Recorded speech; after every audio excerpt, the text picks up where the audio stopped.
related development, a deal between the government of Ghana and its Chinese counterpart, which will see infrastructure projects being developed for Ghana in return for a share of its bauxite, is the source of a raging debate over whether the first $2 billion involved constitutes a loan or a simple barter agreement. Whilst the government insists it is a barter, the minority NDC argues it is a loan. The classification is important because Ghana's debt stock of at least 120 billion cedis will shoot up if the China deal is classified as a loan. Former Finance Minister Seth Terkper, who also agrees it is a loan, explained on Joy FM's Super Morning Show why the classification is important. It's a loan. It's a loan. Barter comes in just in the form of payment, whether you are giving goods which will be valued to pay for the loan, or you sell the goods yourself and you pay cash. So let's get it right. It's a loan. Then the question the minority put is whether it's public debt. We are back to the same question.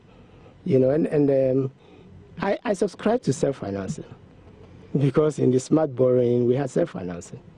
And let me remind listeners that Terminal 3 is based on self-financing.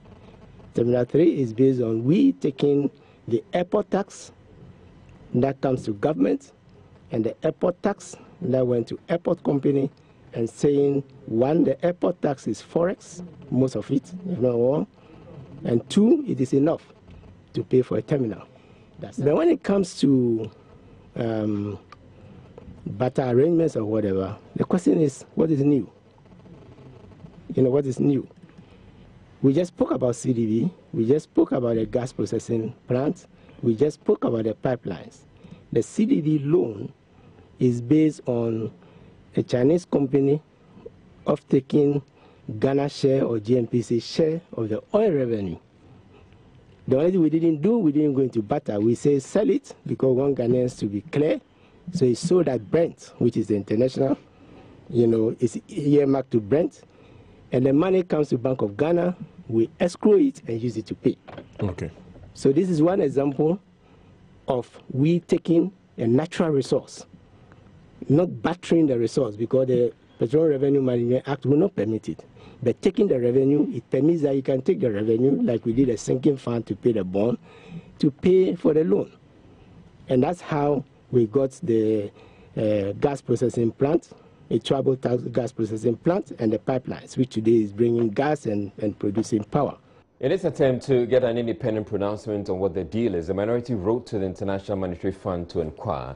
The IMF country representative Natalia Koleandina has, however, just indicated she would have to refer the matter to their headquarters in Washington, D.C. Joy News has obtained a copy of the reply to the minority's letter, and I'll bring you excerpts of it. So it reads, Dear Honorable Idrisu, thank you for your letter expressing concerns about the infrastructure agreement between the government of Ghana and Sino Hydro Corporation.